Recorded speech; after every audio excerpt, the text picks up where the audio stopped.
Pandian store சீரியல்ல அடுத்து வர எபிசோட்ல என்ன மாதிரியான ட்விஸ்ட் எல்லாம் இருக்க போகுதுங்கிறத இந்த வீடியோல பார்க்கலாம். மயிலு வந்து வீட்டுக்கு வராங்க, பாக்கியமும் வராங்க. மாணிக்கம் ரொம்பவே ஈகரா வெயிட் பண்ணிட்டு இருக்காங்க.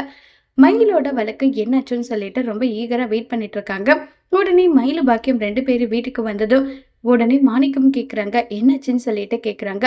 அவ வாழ்க்கைய அவளாவே தலையில மண்ணா வாரி போட்ட மாதிரி அவ வாழ்க்கைய அவளாவே நாசம் பண்ணிட்டாயான்னு சொல்லிட்டு புலம்புறாங்க. உடனே பாக்கியம் கிட்ட மாணிக்கம், என்ன சொல்ற பாக்கியம், இவளாவே விவாகரத்துக்கு தரேன்னு சொல்லிட்டு ஒத்துக்கிட்டா. அவ புருஷன் கேட்கறதுக்கு முன்னாடியே இவளே விவாகரத்து கொடுக்கறதா ஒத்துக்கிட்டான்னு சொல்லிட்டு சொல்றாங்க. இதை கேட்டதும் உடனே மாணிக்கம், மயிலு ஏமா இப்படி பண்ண, ஏன் இப்படி பண்ண, இவ புள்ளைய தனியா பார்த்துப்பாலாம், 1000மோ 2000மோ மாசத்துக்கு அவ்வளவு கொடுப்பா. அவ புருஷன் அவ லைஃப பாத்துக்கிட்டு அவன் இருக்க போறான்.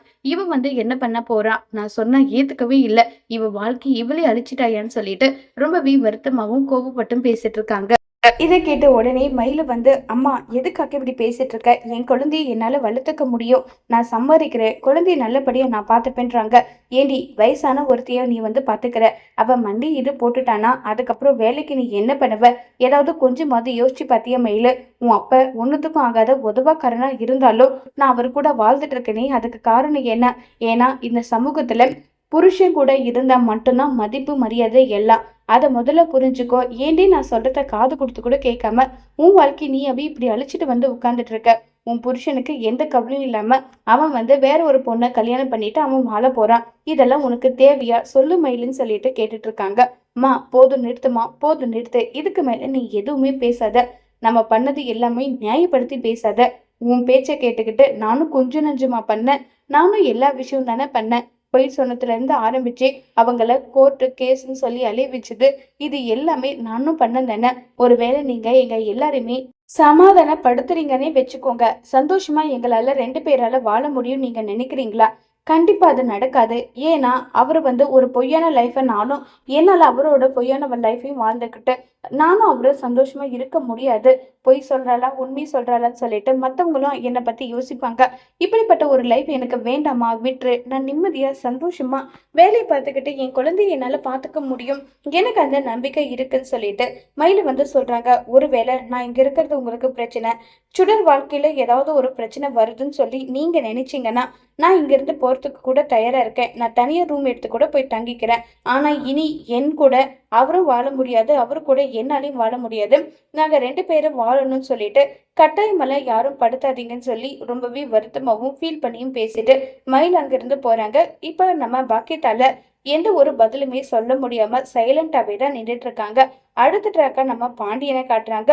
பாண்டியன் வந்து கோமதி கிட்ட வந்து, என்ன இது இப்படி இவன் சொல்லிட்டு போறானே, இனி அவனை கட்டாயமும் படுத்த முடியாது, அவனுடைய லைஃப் அவனுடைய கையில, அதுக்காக மயிலையும் குழந்தையும் அப்படியே அனாதையா விடவும் முடியாது, ஏன்னா சரவணனோட குழந்தைய நல்லபடியா பாத்துக்க வேண்டிய பொறுப்பும் கடமும் நமக்கு இருக்குன்னு சொல்லிட்டு இருக்காங்க. ஆமாங்க, எனக்கும் என்ன பண்றதுன்னே புரியலன்னு சொல்லிட்டு வருத்தத்தோட இருக்காங்க கோமதி வந்து.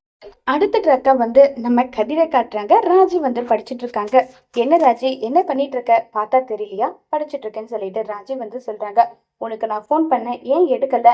இல்ல நான் பார்க்கல, இங்க பக்கத்துலயே தான் ஃபோன் இருக்கு, பார்க்கலன்னு ஏன் சொல்ற? இல்ல நான் பார்க்கலன்னு சொல்றேன் இல்லைன்னு சொல்லிட்டு இருக்காங்க. இந்தா இவனுக்கு பிடிச்சது பிரிச்சு பாருன்றாங்க. என்ன இது பிரிச்சு பாருன்னு சொன்னதும் அதுல வந்து ஸ்டேஷனரி எல்லாமே இருக்கு. ராஜி எக்ஸாம் எழுத போறதுனால இப்போ நம்ம கதிர் வந்து ஸ்டேஷ்னரி ஐட்டம் எல்லாமே வாங்கிட்டு வந்து கொடுத்துருப்பாங்க, தேங்க்ஸ் சொல்லிட்டு. இப்போ நம்ம ராஜி வந்து சொல்றாங்க, ஐயோ இதுக்கே இவ்வளோ கோவமா இருக்கா, இன்னும் முக்கியமான ஒரு விஷயத்த சொன்னா எந்த அளவுக்கு கோவப்படுவாளோ தெரியலையேன்னு சொல்லிட்டு கதிர் வந்து, அம்மா நாளைக்கு எப்படி போக போறேன்னு சொல்லி கேட்குறாங்க. இது என்ன கேள்வி கதிர், கார்ல தான் நம்ம போக போறோம், ஏன் நீ என் கூட வரமாட்டியா, உனக்கு ஏதாவது முக்கியமான வேலை இருக்கான்னு சொல்லி கேட்குறாங்க. கார் வந்து அவைலபிளா இல்லையான்னு சொல்லி கேட்குறாங்க.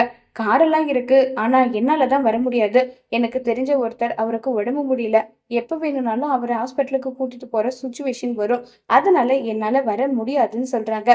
என்னை விட உனக்கு அவங்க முக்கியமா போயிட்டாங்களா கதிர்? சரி கதிர், நான் எப்படியும் ஒண்ணு போறேன், நடந்து போறேன், ஆட்டோல போறேன், எப்படியும் ஒண்ணு போறேன், விட்டுடுன்னு சொல்லிட்டு ராஜி வந்து கோபப்படுறாங்க. ராஜி கோபப்படாத, நான் என்ன சொல்ல வரேன்றத கொஞ்சம் கேளுன்றாங்க. வேண்டாம் கதிர் விட்டுடு, நீ தான் முடியாதுன்னு சொல்லிட்டுல, அதுக்கு மேல பேச எதுவும் கிடையாதுன்னு சொல்லி ரொம்பவே கோவப்பட்டு ராஜி வந்து பேசுறாங்க. உனக்கு அவங்க தான் முக்கியம்னா நீ அவங்களவே பாரு, எனக்கு எந்த பிரச்சனையும் இல்லைன்னு சொல்லிட்டு ராஜி கோவமா இருக்காங்க. அடுத்த ராக்கா வந்து பாத்தீங்கன்னா நம்ம மீனாவையும் செந்திலையும் காட்டுறாங்க. என்னங்க வந்து ரொம்ப நேரம் ஆச்சான்னு சொல்லிட்டு மீனா வந்து கேட்குறாங்க. ஆமாம், ஒரு 1/2 ஆச்சு சொல்லிட்டு பேசிக்கிட்டு இருக்காங்க. சரி, நாளைக்கு நான் சென்னைக்கு போக போகிறேன். 5 நாள் வந்து சென்னையில் இருக்க போகிறேன். ஏன் மீனா 5 நாளா? என்ன நாளைக்கு போகிறத இப்போ வந்து சொல்கிறேன்? ஏங்க, எங்கள் ஆஃபீஸை பற்றி உங்களுக்கு தெரியாதா? 1/2 மணி நேரத்துக்கு முன்னாடி தான் என்ன பிளானுன்னே சொல்லுவாங்க. அட்லீஸ்ட் இப்போவாவது சொன்னாங்களேன்னு சந்தோஷப்படு. சரி மீனா, வீட்டில் எல்லார்கிட்டயும் சொல்லிட்டியா? இனிமே தாங்க சொல்லணும்னு சொல்லிட்டு இருக்காங்க. ஆமா மீனா, நீ இருக்கிற வரைக்கும் எனக்கு எந்த பிரச்சனையும் இல்லை. நீ போனதா நினைச்சு எனக்கு வருத்தமா இருக்கு. நீ போனா உன்னை ரொம்ப மிஸ் பண்ணுவேன். உடனே மீனா, நான் வந்து மிஸ் எல்லாம் பண்ண மாட்டேன். நானே ரெகுலரா இங்க பண்ணிட்டு இருக்கேன் இந்த ரொட்டீனு. எனக்கு அப்படி கடுப்பா இருக்கு. நாங்க போனோன்னா ஹோட்டல் ரூம்ல தங்குவேன். எனக்கு பிடிச்ச மாதிரி சாப்பாடை ஆர்டர் பண்ணி சாப்பிடுவேன். ஜாலியா சந்தோஷமா இருப்பேன் நல்லா சொல்லி இப்ப நம்ம மீனா வந்து செந்தில வெறுப்பேத்துறாங்க. அதே தான் நானும் சொல்றேன். நீ போனதை நினைச்சு பாதி வருத்தமா இருந்தாலும் பாதி என் பொண்டாட்டி ஊருக்கு போயிட்டான்னு சொல்லிட்டு நான் சந்தோஷம்தான் படுவேன்னு சொல்லிட்டு இப்போ ரொம்பவே சந்தோஷமா சொல்லிட்டு இருக்காங்க செந்தில் வந்து. அடுத்த நாள் ஆகுது. நம்ம கதிர், ராஜி எல்லாருமே இருக்காங்க. ராஜி வந்து காஃபி வந்து வேணுமான்னு சொல்லி கோமதி கேட்குறாங்க. இல்லை சொல்றாங்க. சரி, சென்னைக்கு எப்படி போக போறேன்னு சொல்லிட்டு இப்போ நம்ம பாண்டியன் வந்து கேட்குறாங்க. உடனே நம்ம ராஜி வந்து மாமா பஸ்ல தான் போகணும் மாமான்னு சொல்லிட்டு இருக்காங்க. கதிர் வரலையா உன் கூடன்னு சொல்லி கேட்குறாங்க.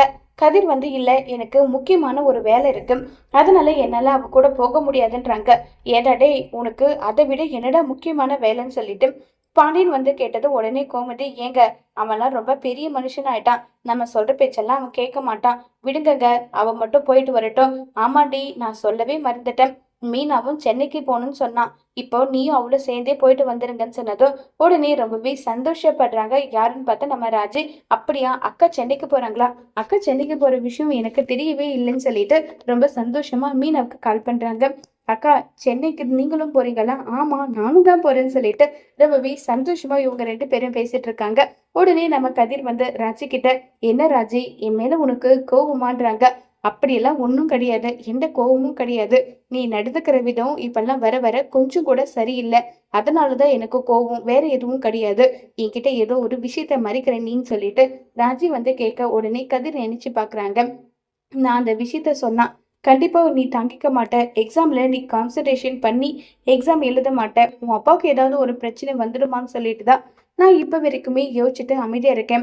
அதை எப்படி ராஜி உன்கிட்ட நான் சொல்லுவேன்னு சொல்லிட்டு கதிர் வந்து யோசிச்சுட்டே இருக்க. உடனே ராஜீவ் வந்து, என்கிட்ட நீ சொல்லாம இருக்கல, சொல்லாமே இரு, எனக்கு எந்த பிரச்சனையும் கிடையாதுன்னு சொல்லிட்டு ராஜி பொட்டி படிக்க எல்லாமே எடுத்துட்டு அங்கிருந்து கிளம்பி போறாங்க. கோமதி வந்து, இங்க பாரு, 2 பேரும் சேர்ந்து இங்க அங்க நாட்டம் போடாத, ஒழுங்கா போன வேலையை பார்த்துட்டு வாங்க சரியான்றாங்க. அத்தை, உங்களை மட்டும் விட்டுட்டு போறதுக்கு மனசுக்கு கஷ்டமா இருக்கு அத்தை, நீங்களும் வரீங்களான்னு சொல்லிட்டு கேக்குறாங்க. இதை கேட்ட உடனே கோமதிக்கும் ஆசையா தான் இருக்கு. உடனே கோமதி வந்து, இல்ல இல்ல, இங்க நானும் வரலைன்னா அப்புறம் உன் மாமாவுக்கு, அதே மாதிரி அரசி காலேஜ் போற அவளுக்கு, சரவணனுக்கெல்லாம் சாப்பாட்டுக்கு என்ன பண்ணுவாங்க, இருக்கட்டும் பரவாயில்லன்னு சொல்லிட்டு இருக்காங்க. உடனே மீனா வந்து, அத்தை நீங்க வந்தீங்கன்னா ஜாலியா இருக்கும். எங்களுக்கு என்ன, ஆஃபீஸும் எக்ஸாமும் கொஞ்ச நேரம் தான் இருக்கும். அதுக்கப்புறம் நாங்க ஹோட்டல் ரூம்ல தான் இருப்போம். நீங்க வந்தீங்கன்னா பீச்சு பார்க்குன்னு சொல்லிட்டு ஜாலியா சுத்தி பார்க்கலான்னு சொல்லி மீனாவும் கூப்பிடுறாங்க. உடனே பாண்டியன், அதுதான் உங்க மருமகங்க 2 பேரும் வாங்க போகலான்னு சொல்லிட்டு கூப்பிடுறாங்கல்ல, போயிட்டு வா கோமதின்னு சொல்றாங்க. எங்க நிஜமாவா? ஆமா கோமதி, எப்ப கெடுத்தாலும் இந்த வீட்டை தானே சுத்திட்டு இருக்க. நீ சந்தோஷமா ஜாலியா போயிட்டு வா. வீட்டு வேலையெல்லாம் நாங்க பாத்துக்கிறோம். என்னங்க சொல்றீங்க, வீட்டு வேலை நீங்களா? ஆமா கோமதி, நாங்க இருக்கோம்ல, நாங்க பாத்துக்கிறோம், நீயும் போயிட்டு வான்னு சொல்லிட்டு பாண்டியன் சொன்னதை கேட்டு ரொம்பவே சந்தோஷப்படுறாங்க கோமதி. ஏய், இந்த வெளி உலகத்தை நான் பார்த்ததே கிடையாதுடி. என் அண்ணனுக்கு கூட இருக்கும்போதும் சரி, என் புருஷனை நான் கல்யாணம் பண்ணும் போதும் சரி, சென்னை பீச்சு இதெல்லாம் பார்த்ததே கிடையாதுன்னு சொல்லிட்டு இருக்காங்க. இரு நான் போயிட்டு உடனே ட்ரெஸ்ஸை பேக் பண்ணி எடுத்துட்டு வந்துடுறேன்னு சொல்லிட்டு ட்ரெஸ் எல்லாமே பேக் பண்ணிட்டு எடுத்துட்டு வராங்க. இப்ப ராஜி, மீனா, கோமதின் 3 பேருமே வேற லெவல் அல்ட்ரா சிட்டி பண்றதுக்காக ஈகரா வந்து வெயிட் பண்ணிட்டு இருக்காங்க. உடனே கதிர் வந்து, நீங்க எல்லாரும் போறீங்க, எங்களெல்லாம் ஒரு ஆளாவும் ஒரு மனுஷனாவும் நீங்க கண்டுக்க கூட மாட்டீங்க. இருக்கட்டும், இருந்தாலும் அப்பப்ப நேரம் கிடைக்கும் போது அட்லீஸ்ட் ஒரு மெசேஜ், ஒரு போன் ஆச்சு பண்ணி எப்படி இருக்கீங்க, எக்ஸாம் எப்படி எழுதுனீங்கன்னாவது எங்களுக்கு சொல்லுங்கன்றாங்க. அதுதான் நீ வர மாட்டேன்னு சொல்லிட்டல, அப்புறம் எப்படி எக்ஸாம் எழுதுனா உனக்கு என்ன, வெளியே பாருன்னு சொல்லிட்டு ராஜி அங்கிருந்து கிளம்பி போறாங்க. கதிருக்கு இது ஒரு மாதிரி ஃபீல் தான் ஆகுது. ஏன்னா ராஜியை தனி அனுப்புறதுல கதிருக்கு விருப்பம் இல்லைனாலும் முத்துவேலோட ஹெல்த் இஷ்யூ ரீசனுக்காக நம்ம கதிர் வந்து அங்கேயே தங்கிடுறாங்க. இப்ப நம்ம ராஜி எல்லாருமே கிளம்பி வந்து போறாங்க. இந்த தூரத்துல இருந்து சக்திவேல் வந்து பார்த்துட்டு, "பாத்தியாடா எல்லாரும் அவ்வளவு குதூகலமா கிளம்பி போறாங்க. மவனே உனக்கு ஒரு விஷயம் தெரியுமா? ராஜி வந்து உன்னுடைய பெரியப்பா கிட்ட ஆசீர்வாதம்லாம் வாங்கி செலவுக்கு பணம் எல்லாமே உன் பெரியப்பா குடுத்து அனுப்புனாரு.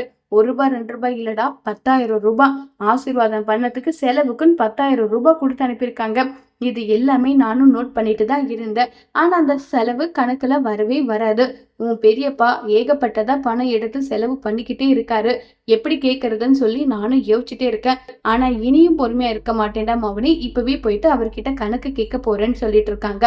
அப்பா பெரியப்பா எது எடுத்திருந்தாலும் பிசினஸ் விஷயமா எடுத்திருப்பாருப்பா. நீங்க எதுக்காக தேவையில்லாம பெரியப்பாவோட மனசை கஷ்டப்படுத்துற மாதிரி கேள்வி எல்லாம் கேட்டுட்டு இருக்கீங்க. விடுங்கப்பான்றாங்க. அது எப்படிடா விட முடியும்? நானும் பணம் சம்பாதிக்கிறேன். நீயும் வந்து கூட வேலை பார்க்குற. உன் பெரியப்பாவும் வேலை பார்க்குறாரு. ரூ. 10 எடுத்தா கூட இதுக்காக தான் நான் எடுத்தேன்னு சொல்லிட்டு கணக்கு எழுதுறேன். இன்னைக்கு ரூ. 10,000 மகனுக்கு தூக்கி கொடுக்குறாரு. அத கணக்குல எழுதிக்கணும்னு கூட அவர் சொல்லல. அவர் இஷ்டத்துக்கு செலவு பண்ணுவாரு. நம்ம கையை கட்டிக்கிட்டு வேலை பார்த்துக்கிட்டே இருக்கணுமா? அப்படி என்னடா அவசியம் இருக்கு? நான் இப்பவே கேட்க தான் போறேன்னு சொல்லிட்டு சக்திவேல் அங்கிருந்து கிளம்பி போறாங்க. சக்திவேல் கிளம்பி போயிட்டு, அண்ணே உன்கிட்ட முக்கியமான விஷயம் பேசணும். என்ன பண்ணிட்டு இருக்கேன்னு சொல்லி கேக்குறாங்க. வாடா உட்காரு சாப்பிடுன்றாங்க. சாப்பிட்றதுக்கெல்லாம் வரல. முக்கியமான விஷயம் கேள்வி கேட்கணும். அதுக்காக தான் வந்திருக்கேன்றாங்க. உடனே வடிவு வந்து, இங்க பாருங்க தம்பி, இத்தனை நாளைக்கு அப்புறம் இன்னைக்கு தான் மக கூட பேசின சந்தோஷத்துல உன்னுடைய அண்ணன் ஓரளவுக்கு சாப்பிட்ருக்காரு. அவர் மனசை காயப்படுத்துற மாதிரி தயவு செஞ்சு எந்த ஒரு பேச்சும் பேசாதீங்கன்றாங்க. அது எப்படி அண்ணி? நான் பேச வந்தாவே சண்டை போட வரேன், கோபப்பட்டு பேச வரேன், இதை பத்தி மட்டும் தான் நினைப்பீங்களா? அண்ணன் பண்ற தப்பையும் அதேபடி கேட்கணும் இல்லை நீங்கன்னு சொல்லி கேட்குறாங்க. உடனே முத்துவேல் வந்து, அப்படி நான் என்னடா தப்பு பண்றேன் சொல்லுன்னு சொல்லி கேக்குறாங்க. அண்ணன் இத்தனை வருஷமா நமக்குள்ள எந்த ஒரு பிரச்சனையும் பணத்துக்காக வந்ததே கிடையாது. ஆனா இப்ப வந்துருமோன்னு எனக்கு பயமா இருக்கு. அதுதான் நல்லா இருக்கும் போதே இந்த விஷயத்த கேட்டதெல்லாம் நான் முடிவு பண்ணியிருக்கேன். நம்ம கடை கணக்குல இருந்து A to Z ரூபாய் எடுத்தா கூட நம்ம இதுக்காக தான் எடுத்தோம் செஞ்சோன்னு சொல்லிட்டு நம்ம கணக்கு எழுதி வைப்போம். ஆனா நீங்க லட்சமா வந்து பணத்தை எடுக்கிறீங்க. ஆனா அதுக்கான கணக்கு இப்ப வரைக்கும் நீங்க காட்டல. அதுக்கு எனக்கு விளக்கம் தெரிஞ்சாகணும். இன்னைக்கு அப்படிதான் உங்க பொண்ணு வந்து ஆசீர்வாதம் வாங்கினதும் ரூ. 10,000 பணத்தை தூக்கி கொடுக்குறீங்க. அப்படியெல்லாம் எதுக்காக பண்றீங்க? அதுக்கு எனக்கு கணக்கு வேணும்னு சொல்லி கேக்குறாங்க. இதை கேட்ட முத்துவேலுக்கு பயங்கரமா ஷாக்கிங் ஆகுது. உடனே காந்திமதி, ஏப்பா சக்தி, அவன் சம்பாதிக்கிறான், அவன் எடுக்கிறான். இதுல உனக்கு என்னப்பா பிரச்சனை?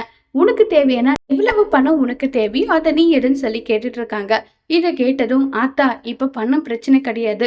அவர் ஏன் கணக்கு எழுதி வைக்கலன்றது தான் பிரச்சனை. அதுக்கு பதில் எனக்கு இப்பயே தெரிஞ்சாகணும்னு சொல்லிட்டு சக்திவேல் வந்து கேள்வி கேட்குறாங்க. இதுக்கு முத்துவேல் என்ன பதில் சொல்ல போறாங்க? அவருக்கு இருக்கிற நோயை சக்திவேல் கிட்ட சொல்லுவாங்களா முத்துவேலு? இல்ல அதுக்கு பதிலா வேற ஏதாவது காரணம் சொல்லி முத்துவேல் சமாளிப்பாங்களா? இதை எப்படி சக்திவேல் ஏத்துக்க போறாங்க?